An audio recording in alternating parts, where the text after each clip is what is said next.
সবাইকে অনেক অনেক স্বাগত জানাচ্ছি আজকের এই আয়োজনে। নতুন একটা ভাষা শেখা মানেই কিন্তু নতুন একটা জগৎ আবিষ্কার করা। আর জার্মান ভাষার ক্ষেত্রে এই আবিষ্কারের সবচেয়ে গুরুত্বপূর্ণ ভিত্তি বা বিল্ডিং ব্লকস হলো এর গ্রামার। আজ আমরা A1 লেভেলের জার্মান প্রোনাউন আর ভার্ব কনজুগেশন নিয়ে এমনভাবে আলোচনা করব যেন পুরো বিষয়টা একদম জলের মতো পরিষ্কার হয়ে যায়। আচ্ছা, একটা সাধারণ প্রশ্ন দিয়ে শুরু করা যাক। জার্মান ভাষায় কথা বলার সময় আমি খেলি আর তুমি খেলো, এই কথাগুলো ব্যাকরণগতভাবে একদম নিখুঁতভাবে কিভাবে বলা যায়? সত্যি বলতে গ্রামারের নাম শুনলে অনেকের হয়তো একটু ভয় লাগে, তাই না? কিন্তু এটাকে যদি একটা সিক্রেট কোড হিসেবে ভাবা যায়, যেটা শুধু আনলক করার অপেক্ষায় আছে, তাহলে কিন্তু বিষয়টা দারুণ ইন্টারেস্টিং হয়ে ওঠে। আজ আমরা ঠিক সেই কোডটাই ডিকোড করতে যাচ্ছি। তো আজকের এই জার্নিতে আমাদের 5টি মূল ফোকাস থাকছে। প্রথমে আমরা চিনব বাক্যের পার্সোনাল প্রোনাউনগুলোকে, এরপর রেগুলার ভার্ব, তারপর অত্যন্ত জরুরি দুটো হেল্পিং ভার্ব সাইন ও হাবেন, এরপর কিছু নিয়মভঙ্গকারী ইরেগুলার ভার্ব এবং শেষে থাকছে প্র্যাকটিস। চলুন প্রথমেই বাক্যের অভিনেতা বা পার্সোনাল প্রোনাউনগুলোর সাথে পরিচিত হওয়া যাক।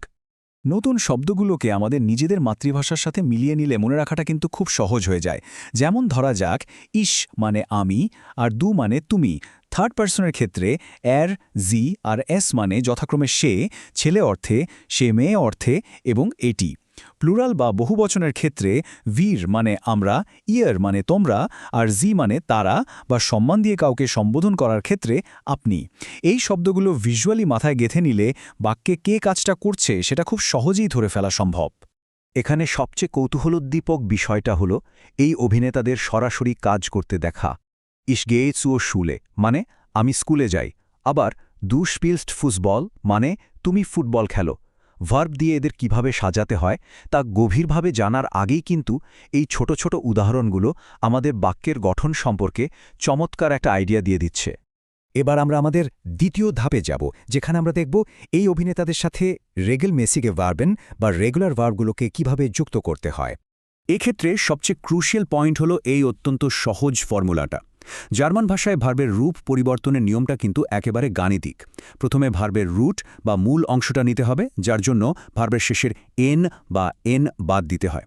এরপর সেই মূল অংশের সাথে প্রোনাউন অনুযায়ী একটা নির্দিষ্ট এন্ডিং বসিয়ে দিতে হবে। এন্ডিংগুলো হলো ইশ, এস্ট, টি, এন, টি আর এন। ব্যাস এটুকুই। এই প্যাটার্নটা বাস্তবে কিভাবে কাজ করে সেটা স্পিলেন বা খেলা করা ভার্বটার দিকে তাকালে বোঝা যায়। এর মূল অংশ স্পিল, এর সাথে এন্ডিংগুলো যুক্ত হওয়ার ছন্দটা একটু খেয়াল করি আমরা।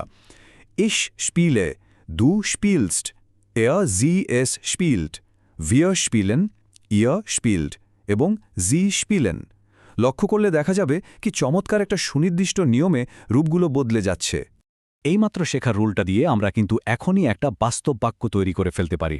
ইশ স্পিলে ফুটবল, যার মানে হলো আমি ফুটবল খেলি। একইভাবে লার্নেন বা শেখা ভার্বটার দিকে যদি তাকাই, দেখা যাবে ঠিক একই ম্যাথমেটিক্যাল ফর্মুলা এখানেও খাটছে।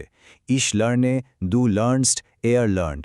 এটা শতভাগ প্রমাণ করে যে রেগুলার ভার্বগুলোর আচরণ পুরোপুরি প্রেডিক্টেবল।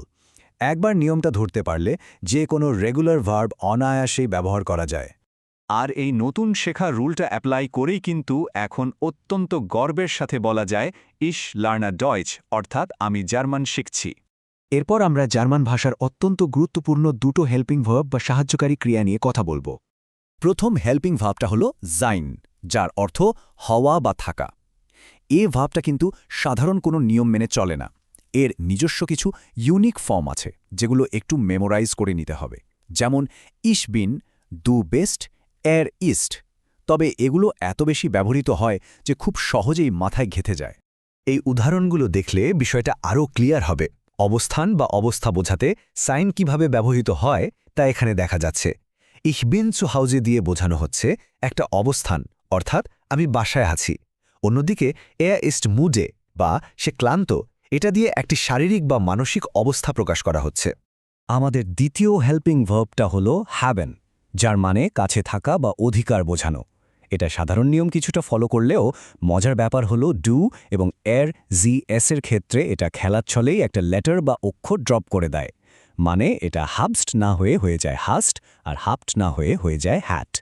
এই বাক্যটা একদম পারফেক্টলি দেখাচ্ছে কিভাবে হাবেন ব্যবহার করে জার্মান ভাষায় ওনারশিপ বা মালিকানা বোঝানো হয়। ইক হাবে আইন বুখ মানে হলো আমার কাছে একটা বই আছে। এবার একটু ভিন্ন দিকে নজর দেওয়া যাক। জার্মান ভাষার কিছু বিদ্রোহী চরিত্র আছে যাদের বলা হয় unregelmäßige ভার্বেন বা ইরেগুলার ভার্ব। দুই পাশে তুলনাটা একটু ভিজুয়ালি খেয়াল করি। বাম দিকে রয়েছে আমাদের চেনা রেগুলার ভার্ব ডু লার্নস, আর ডান দিকে রয়েছে ইরেগুলার ভার্ব ডু জিজড। এখানে দেখা যাচ্ছে ইরেগুলার ভার্বটার ক্ষেত্রে শব্দের ঠিক মাঝখানে একটা ভাওয়েল শিফট হয়ে গেছে, ই বদলে গিয়ে আই হয়ে গেছে। এটাই এদের নিয়ম ভাঙার স্টাইল।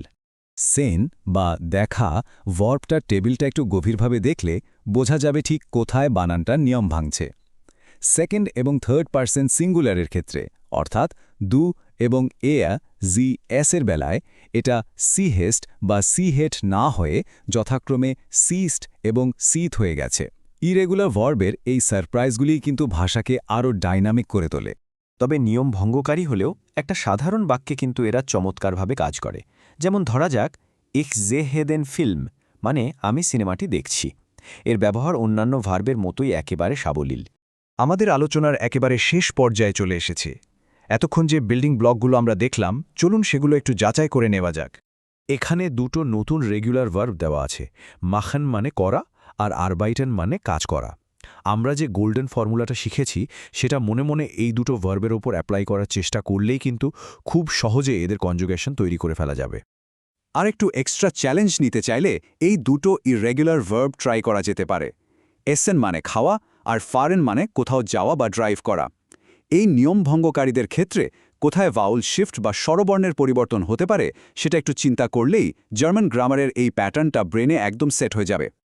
আজকের এই বিশ্লেষণ শেষে সবচেয়ে বড় প্রশ্নটা হল, বাক্যের প্রতিটি জার্মান অভিনেতাকে তাদের সঠিক অ্যাকশন কস্টিউম বা ভার্বের সাথে মেলাতে আমরা কি এখন প্রস্তুত? এই বিল্ডিং ব্লকগুলো একবার আয়ত্ত করতে পারলে জার্মান ভাষা শেখার এই পুরো প্রসেসটা জাস্ট একটা পাজল মেলানোর মতো সহজ আর মজাদার মনে হবে। এই কনসেপ্টগুলো ব্যবহার করে নতুন কি বাক্য তৈরি করা যায় সেটা নিয়ে ভাবতে থাকুন।